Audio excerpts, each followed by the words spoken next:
Bases drop for your Thursday afternoon. Thanks for hanging out with us here at SDH and Soccer Down here. John here, and I admit I jumped in a little early. Traditionally, I know we kind of do like the 5:05 Turner time thing, but I was panicking after taking somebody out for his afternoon walk, or for a short version anyway. And it was like, oh, crap, we've got a show. And so I have I jumped in probably 5 minutes earlier than the average bear. So when Niko hops in, we will go through everything that has been going on the day and take you through what we know in Nations League, just to run through the scores. The early match, Kazakhstan over Belarus by the score of 2-1 at a plus 125. Moldova got a road win at Latvia at a plus 405 in League D. That one was 2-1. Belgium wins 2-1 over Wales at a minus 303. Croatia, a slight home favorite, wins over Denmark 2-1. France over Austria 2-0 at a minus 233. And the Netherlands, as a road favorite in Poland, get the Duke by the score of 2-0 at a minus 109. Late action in Group C, 1-1 draw, Lithuania and the Faroe Islands at a plus 215. Azerbaijan, the biggest number on the board, at a plus 573, goes to Slovakia and gets the win 2-1. And then craziness with Turkey and Luxembourg. I know that those three words rarely go together. Craziness, Turkey, and Luxembourg. 3-3 draw at a plus 497. And your late game, Andorra, as a road favorite at a plus 104. A bit of a surprise to me anyway. Beats Liechtenstein by the score of 2-0 at a plus 350. Also, a lot of action tonight on the board, and most of it is in the Liga MX Femenil, and that starts at 6 o'clock Eastern time. You've got action right now in South America that is at the half, and you'll get Liga de Expansión at 6 o'clock. You'll have Primera A in Colombia. That is later tonight. Ecuador is later tonight. Liga MX Femenil is at 8 with a doubleheader. You have a 10 o'clock doubleheader. And then a lot of folks are looking at the club friendly. That is what it's called. What's going on, Four Card? Good to see you. And right now, 10 o'clock, it is RSL and Atlas. And RSL in the Leagues Cup Showcase is a plus 420, is a plus 125. Draws a plus 231. It goes straight to penalties after 90 minutes. And Atlas on the road is a plus 190. When Niko pops in, we will talk about Leagues Cup, and we will talk about the week that was in Major League Soccer. We'll talk about what's going on coming forward and comments that Niko has when it comes to everything in the world. And so Niko mentioned that he's getting his coffee, so we'll see on which cup Niko Moreno is on when he comes and joins us. When he's ready for his coffee to have actually blended, mixed, and is ready to go. But no, it'll be good to catch up with Niko like we always do this time of the week. Traditionally, we will try to do this at 5 o'clock on Thursdays, and then we will have Niko's point of view. I know that a lot of you like to hear his points of view when it comes to Major League Soccer, and the conversations are very, very cool that we started 10:30 on Thursday mornings. But, when you have folks that you have to wander into school, your transportation and your duties with PulsoSports and all of that. So we just decided, tell you what, kind of like the old anchor used to say, we'll do it live. We'll just do it live. And so that's what we've been doing over the last handful of weeks. Now that I'm kind of mastering StreamYard that much more as we continue to work our way, forward with technological advances and things like that. So no, it's cool to catch up with Niko live and revisit that. If you missed it earlier today on the network, we did a little more than a power hour. Ended up being like a power or 75 minutes. Talked about Leagues Cup, previewed everything going on today. Bart Keeler came on at 9:30, and we talked about USMNT. And tomorrow on the network, as we look at where things are in friendlies, tomorrow it is an 8:25 start. And the line is pretty much evened out. Earlier today, Japan was a more prohibitive favorite than they were against the United States. Japan was in the plus 130s. Right now, they're at plus 160. Your 90-minute draws at a plus 220. And the Team USA is within the margin of error. They're almost a plus 170. They were at plus 180, plus 185 in some places. but the line has pretty much worked its way into one line, and it's an 8:25 start. So that means that when we come on the air at 9:05, it's going to be pretty much a pretty good time to do it, because you'll have the tail end of the first half to look at, and we'll be talking about that. And then we'll take halftime to talk about what you saw in the first 45, and then we'll watch the second 45 together, and then we'll have our thoughts for as long as you want to have them, probably until 10:30, 10:45 or so, just as the stream of consciousness that we always have. And I know that Jared will be hopping back in as he traditionally does. Afternoon dawn start. Good to see you. And so we will have USA and Japan tomorrow.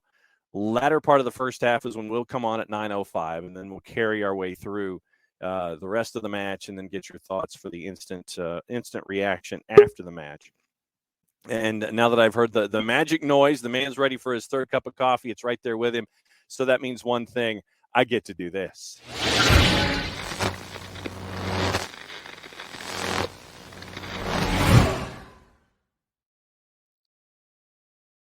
Was I right? Is it your third cup? Or your fourth? That's right. You got right on. You know my pattern now. What's going on, my guy? How's everybody doing? Excited to be with y'all. This break for international play, but we still got a lot to talk about what happened in MLS, what's coming up. So I'm ready to go. All right, so let's go backward before we come forward into the weekend that was. And there are playoff teams that really are showing themselves that they don't want to die. They don't want the season to be over. And the race for the final playoff spots has turned into the jumble that we had anticipated that it would be. Let's start out west, considering that's where you are. In the last, 7, so it's 15. So, yeah, it's the weekend. So out west, Sporting put up another number. It's amazing what happens when the guys that you are looking at to help you out offensively are helping you out offensively, and they're able to get all of their ITCs in order. Sporting put 4 on Minnesota United. Once again, a concern. That's our weekly concern about Adrian Heath. Austin and Nashville, a 1-1 draw. That's going to be it. That was a fun one. I know that we'll get into Vancouver and Seattle. Vancouver getting the Duke there 2-1. San Jose got a point against FCD. Galaxy put 4 on the board against Colorado at home. Portland had to travel to Columbus in the Caleb Porter Derby and got a 1-1 draw there. And LAFC took them a while, but they got the 3-1 win over Houston. What stuck out to you in the West? Well, let's start off with Minnesota. I mean, we go back to the same things we've talked about Reynoso, but I think defensively, losing their TAM or, kind of stud center back has really hurt them in this one. Look, I understand that maybe Kansas City had a good game, but that's just not enough for me to understand how you're going to give up 4 goals to a team that, it's in dire needs. And honestly, is already thinking about what they're going to do in the vacation. Are they going to Cancun, or are they going to stay home? So it's just kind of hard for me to gauge that team. And he just talks about consistency and balance. And when you're talking about a playoff run that's going to have to be a 1-game go home, it doesn't inspire a lot of confidence, this Minnesota team. So I just think that Adrian Heath, once again, by not having certain talent on the field, it goes back to his coaching strategy, him reading games and making adjustments, and that's just not what he's good at. So unfortunately for all of the Loons fans, it's been a great season. There was a lot of hope, but I have to tell you that it's going to end up the exact same way it's ended the last 6 years. Yeah, it's just I just have so many concerns right now if I'm a fan of Minnesota when you're looking at what you anticipate from them. And I guess let's keep working. Austin and Nashville with the 1-1 draw there, and then we can kind of drift into Leagues Cup where Nashville is concerned. Nashville, Austin, we figured that was going to be the heavyweight battle that it was at Q2. And then last night in Leagues Cup, in the Leagues Cup showcase, I don't know how much of both of those matches you caught, but it was absolutely beyond crazy in Nashville with the 2 matches last night. Yeah, there was the weather delay with Cincy in their match, but the match at Geodis last night was bonkers, especially in the last, say, 20 minutes. Nashville gets a goal to go up 3-2 in the 89th, and then a goal comes back at them at 90+5. It goes to PKs. They were crazy. So Nashville's had a bit of an eventful couple of days. They really have. And let's start off with the Austin game. I thought that they played well once again, but the lack of potency and clarity in the final third continues to be an issue. They seem to generate enough, but that final pass, that final decision to really create danger isn't really there. I want to say they had one or two shots all game long against Austin. Once again, depending on what Mukhtar does, how he's feeling, how he is producing, that's how far this Nashville team goes. And when you look at those playoff teams and those veteran groups, you know that they're going to try to take on Mukhtar out of the game. So looking into the future, it's really hard for me to have a lot of hope for this team. However, I think Gary Smith is a guy who I praise a lot because he's not afraid of making a game ugly and nasty and just grinding up a win. And I think in this one, they also did a good job defensively, holding the roost despite the goal. Rigoni, obviously he's new. He's got a little bit of a learning curve he's going to have to go through, but I thought they defended him well. So with all in all, when in terms of possession, I thought they fought well, and the 1-1 draw, very evenly matched. But regardless of how good Austin looks sometimes, man, if I have to pick one of these two teams in the playoffs, yeah, I'm going to go for the guys that are willing to die in the battlefield with the knife on their teeth. And because that's what I see out of Nashville. With Austin, they have a lot of talent, a lot of good soccer, but I feel like when it comes down to grinding out a game, they might not have enough there. So good game. Now going back to this Leagues Cup, if you follow me on Twitter, you know that I think these are glorified exhibition games and all in all. But it was good to see MLS just continue to dominate Liga MX. And this one was crazy. I already have my tweet ready to go. Nashville, took care of business, and then boom, goal in the final minute. You go to PKs. Well done. Love the crowd engagement. Everything about this game was fantastic. Gary Smith took it very seriously, and so did Chivas. A lot of young players, a lot of prospects in there too, but you could tell that the game meant something to absolutely everybody in that one. So I just thought it was an excellent game overall. I know that. I guess this is two separate points. Let me ask you Don Star's question first. Does Austin FC remind you of 2018 Atlanta United? Ooh, that's tough. But I'm going to have to say no. That 2018 Atlanta team was just so much more dominant in portions of the game. I feel like maybe talent-wise, but that 2018 Atlanta team just felt like they understood each other. They were all on the exact same page. There was cohesiveness. There was just play by memory. And I don't know if this team has it. They have a deep bench. They've had some injuries. So there's components that are still have not completely fit in. I'm still very curious about how Rigoni, how quick will he adapt? But no, I think that Atlanta team was just better because it just felt like it was a puzzle that Tata just knew how to put together. And then all of a sudden you just saw magic on the field. And I don't know if De Rossi has a Joseph Martinez type of duo here.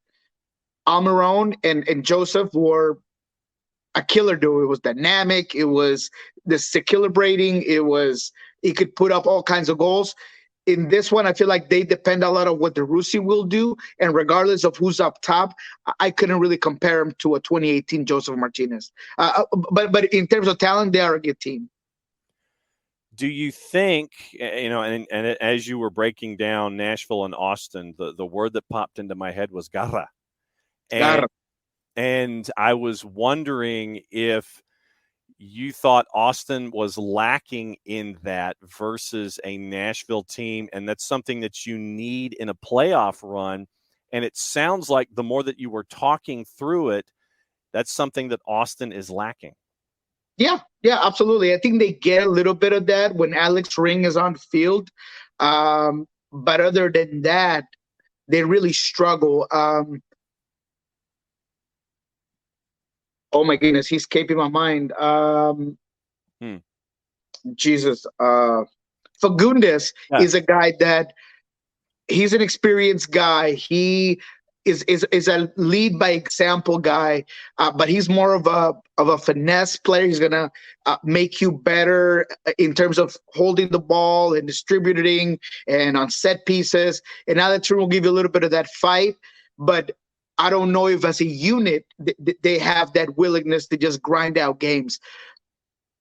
Austin struggles at times when they're not putting the tempo, and when things start going off their plan, they have a hard time moving on and maybe either using some of those dark techniques, the dark arts that we call, to just kind of maybe let time go by and allow certain players to get into certain positions. So yes, I just think that the style of play that Gary Smith has put together is very different than Wolves with this Austin team, and one will make you more of a grindy team, and that has to be Nashville. So yes, they do need a little bit of that.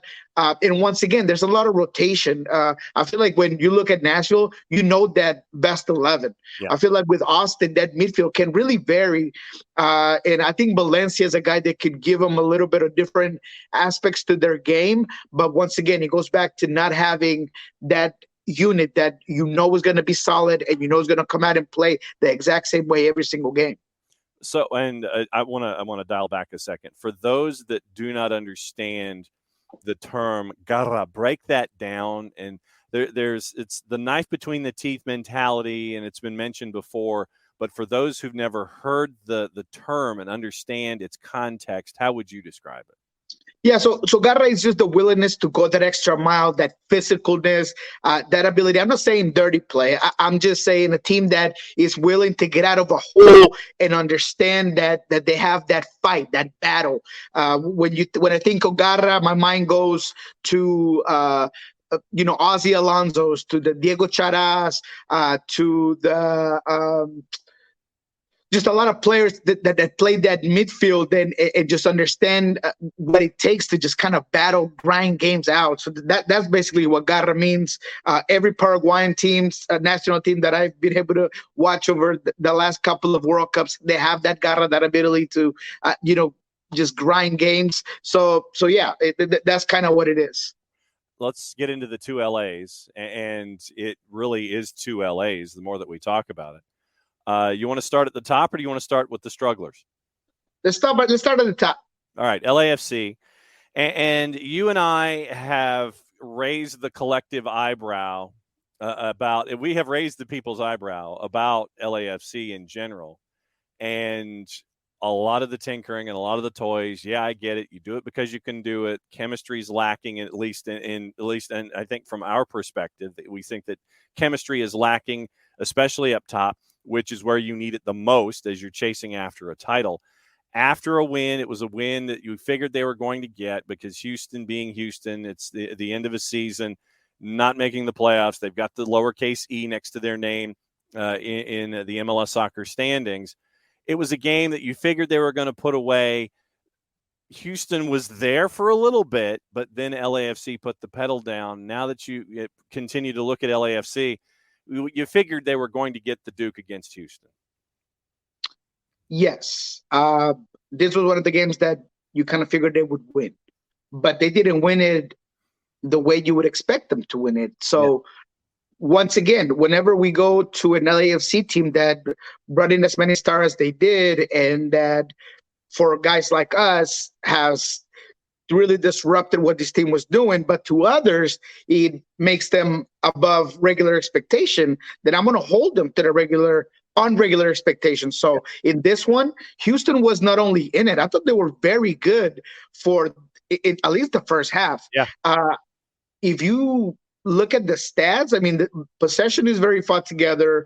Opportunities are similar. And both goals that were early for LAFC were PKs. Yes, you got to get there. Baunga created some of those PK chances.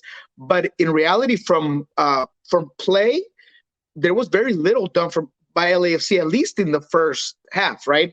And when you look at a guy like Coco Carrasquilla, who, I don't know, man. Everybody talked about Hector Herrera coming to this team, but this is Carrasquilla squad. He is the everything for this team. And he is so willingly better in certain aspects of the game than LAFC. It really makes me question the tenacity that this LAFC team has.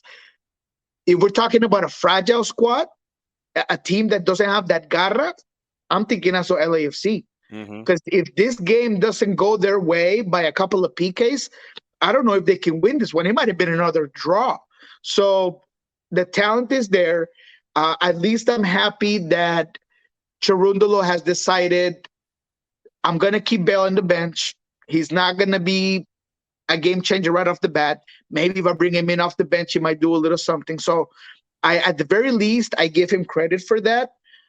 Because with everything that surrounds Gareth Bale, everybody wants him to be a starter, but he just hasn't proven it on the field. And it doesn't matter who you are, whether you thought he was going to do good or you thought he was going to do bad, he's just not pulling his weight on the field. So the fact that Baunga came in, did some really good things, put himself in some good primary assisting positions, which is great to see. I really don't know how much more they're getting different of what they were getting with Rodriguez, but whatever. That's just the way LAFC handles their business. But at the end of the day, it was a decent game. However, we all go back to what's coming up, what's in front of us. This LAFC team did not get put together to win a supporter shield. They got put together to win an MLS title.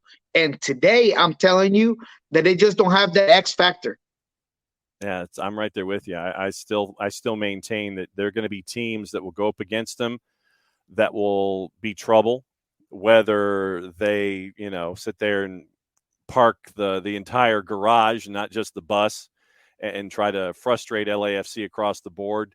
If RSL, say, makes the run like they did last year, and you have a Pablo Mastroeni side that enjoys, I think, frustrating the ever-living crap, and I think that is the official term, frustrating the ever-living crap out of folks.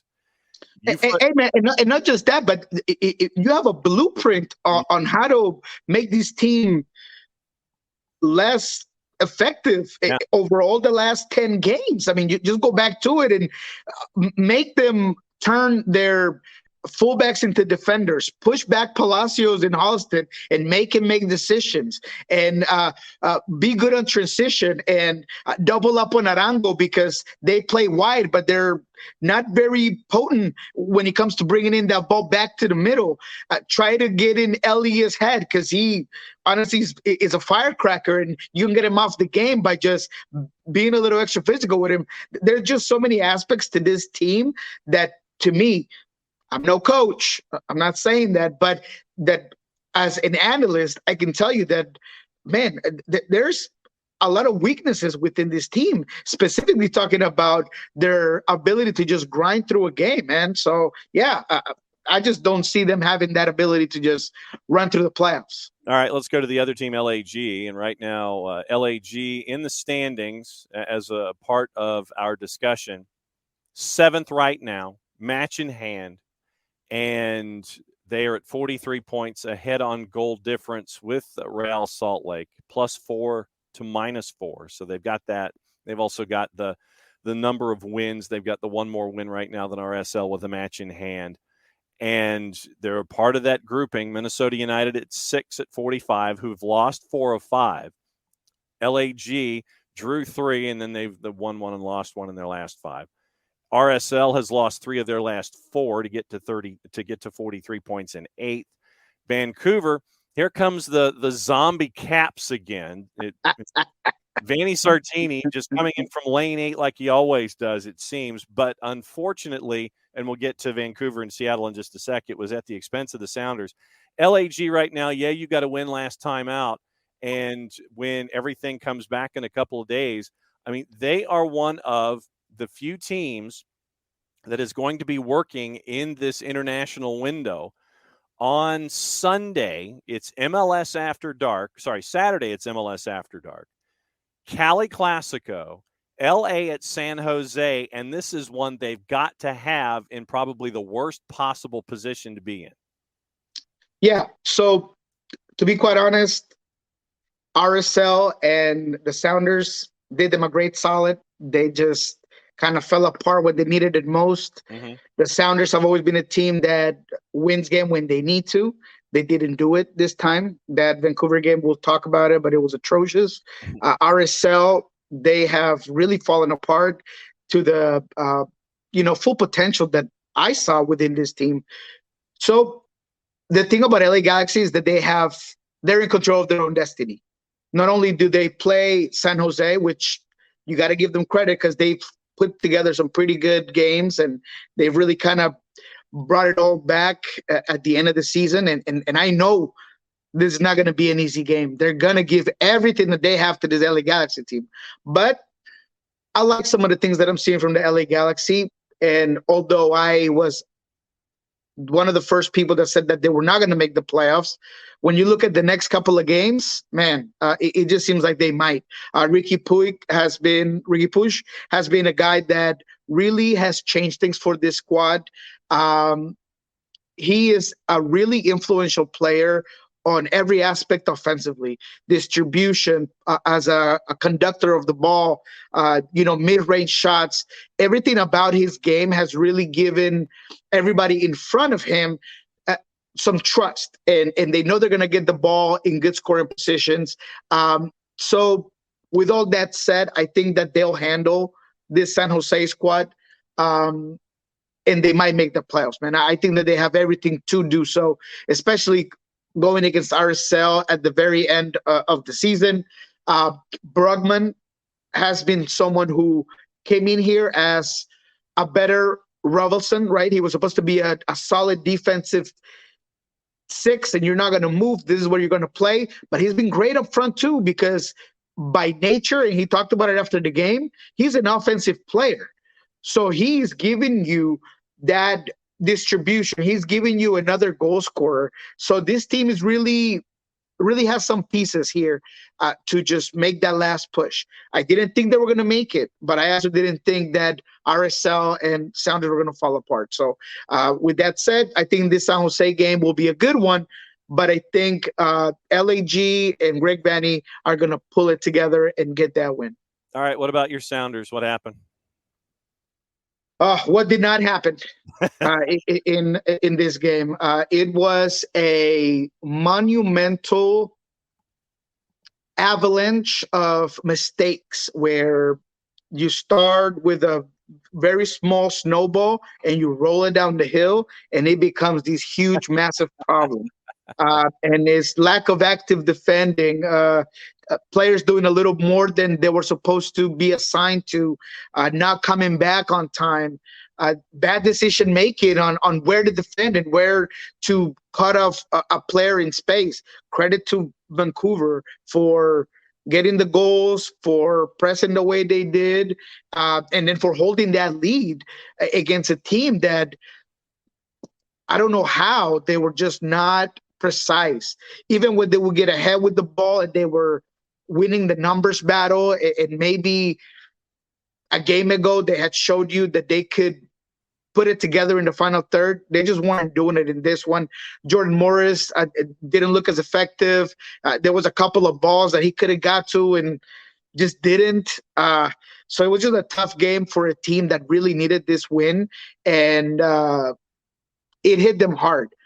But in this training session this week, the laughs, the smiles, they all kind of dimmed a little bit. There was even a fight at training between A.B. Sissoko and Nicolas Adero. And I think it's a little bit of that frustration of everyone knowing that this team is too talented to be where they're at, and that this game against Vancouver should have not happened. So it's just a bad moment for Seattle. I just don't know if they have enough at this point in time, because they're no longer in control of their own destiny. But I do know they're going to fight. And I do know that against Cincinnati, they're going to give everything they can. Brand Spencer talked about him being in conversations with the Peruvian Federation, U.S. national team, and El Salvador about potentially getting some of those guys back for that Tuesday game against Cincinnati on the 27th. Yep. So that's good because they're going to need all the help they can get. Christian Roldan's still not 100%. Javier Arriaga's in Germany. Nu, who's also gone. So there's just so many absences that they could very well be without 7 starters in a dire need game. So just all things are stacking against Seattle. If they can pull it off, I'm going to be amazed. But a lot changes in a week, man. And that's just the reality of the league, of MLS. Mm-hmm. And at this point, the chances just completely flipped for this Sounders team. All right, let's go to the East. And I know a lot of folks that listen to us here in SDH enjoy your thoughts on Atlanta United. Right now, the East has a couple of groups. Philly and CF Montreal, soon to be Impact, probably, hopefully, maybe.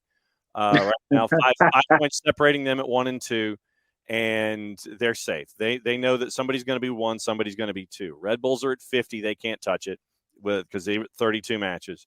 NYC finally won a match for the first time since, I think, the Jimmy Carter administration, and they are in 4th at 49.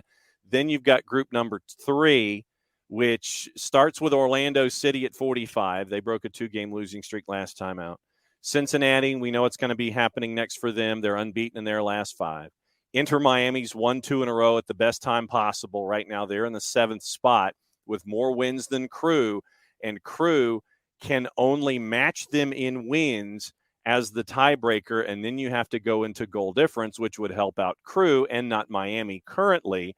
Atlanta's at 32 matches played, 40 points, 2 points out of the playoffs, and then you get to Charlotte at 38 with the Revs, and the Revs have 3 less wins, and they can't catch Charlotte. So for all intents and purposes, unless New England wins out and everybody else loses out, it ain't happening for them either for the 7. Chicago, Toronto, DC all out. What did you think about Atlanta's effort against Philadelphia Union? Look, I thought they were great, and I feel very good about me putting it out there that I thought Gonzalo Pineda was still the guy for the job because you saw that against Philadelphia. I thought they were better than Philadelphia.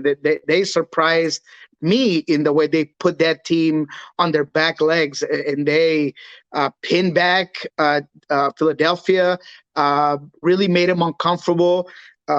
Alejandro Bedoya's absence was very apparent for that team, but that is not something that Atlanta was worried about. And if it wasn't for Andre Blake becoming Neo and just putting his paw out there and stopping all the goals, I mean, it would have been a whole different ball game, and we would have been talking about an Atlanta win.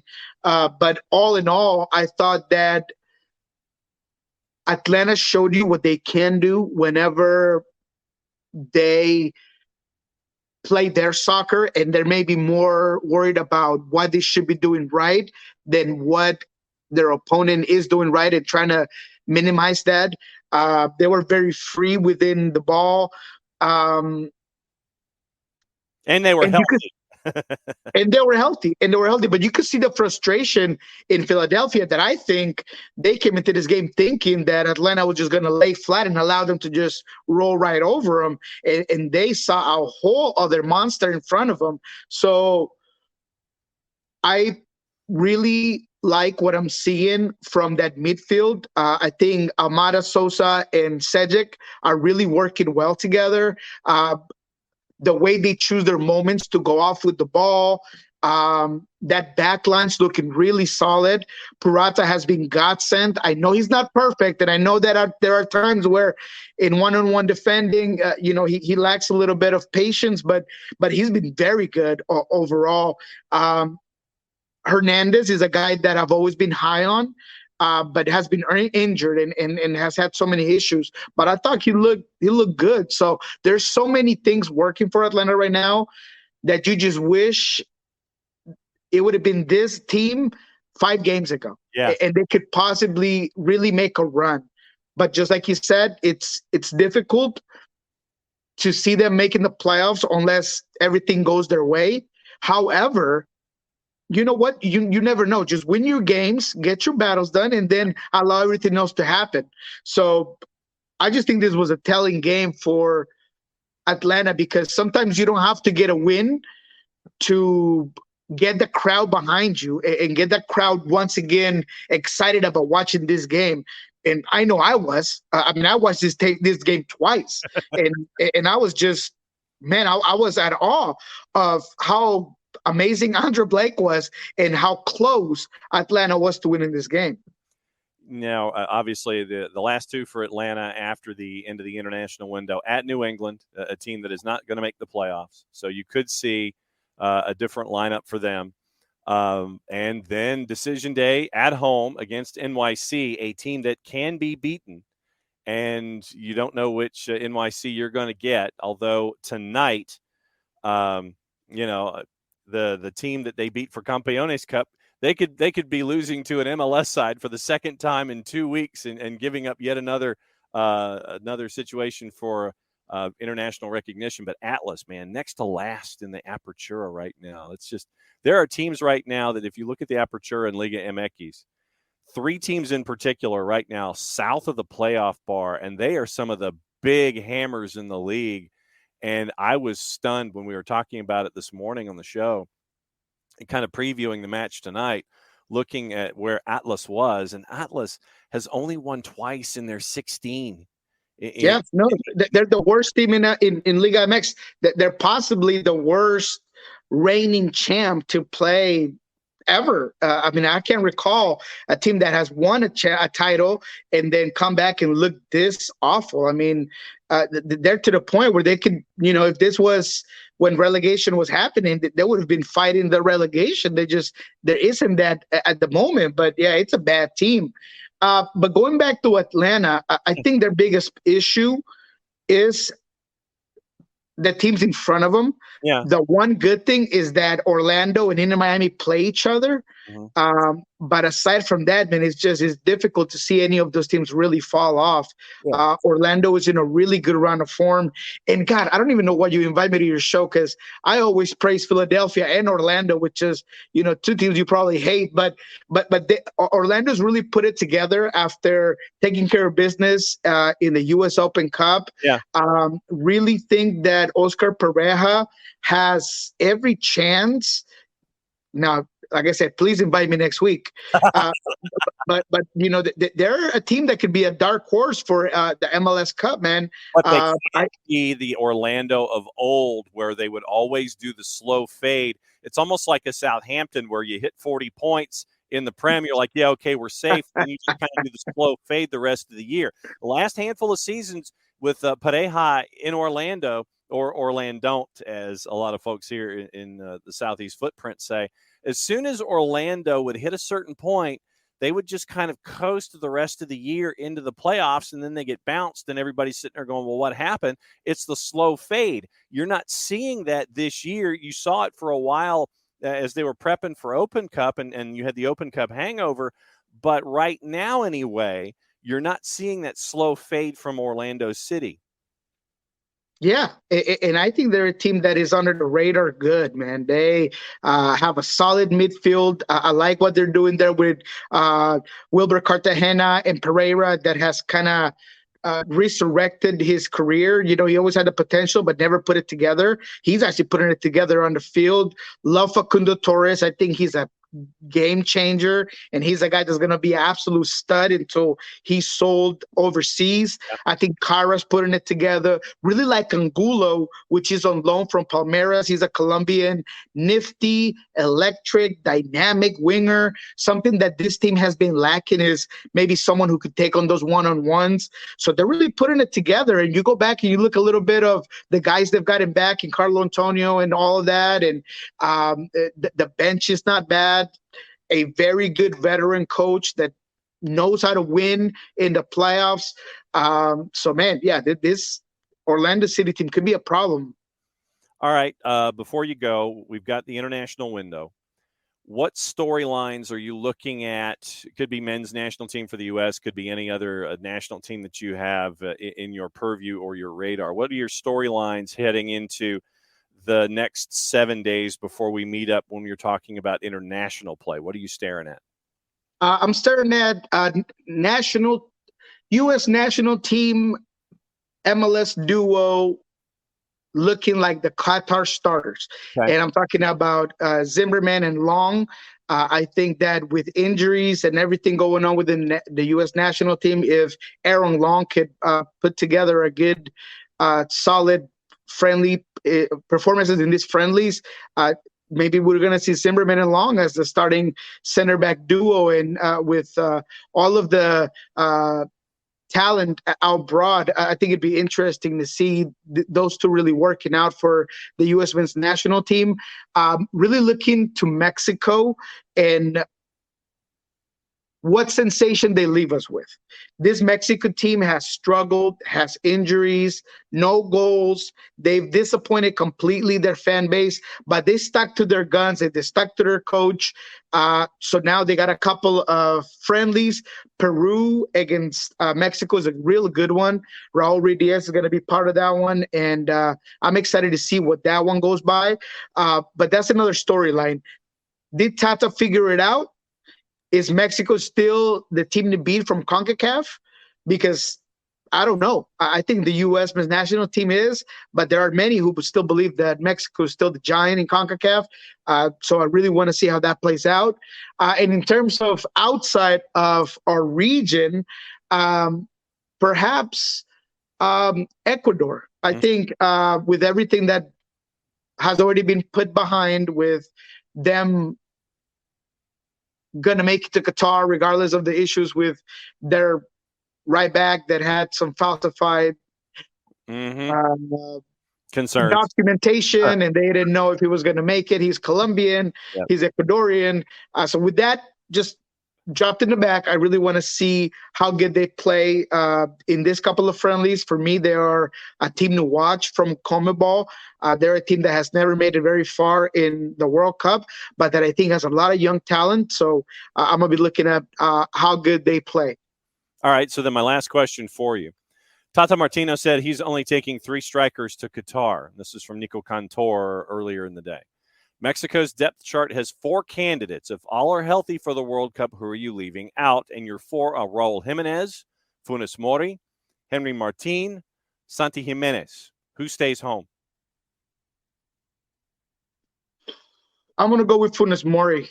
I think that there's a lot of pressure to move him out of that national team. I think that he has not performed when his chances were given. I think Raul Jimenez, as long as he's healthy, he's a lock-in, regardless of where he's at, because when he puts that national team jersey, he always seems to put it together. So I'm going to go with Funes Mori on that one. All right, so now it's time for the promo. I know it's the international window, and I know that you're on your 3rd cup of coffee right now. What is in the hopper? What's up the sleeve? What's going on with Niko Moreno and the written word and the spoken word over the next 7 days?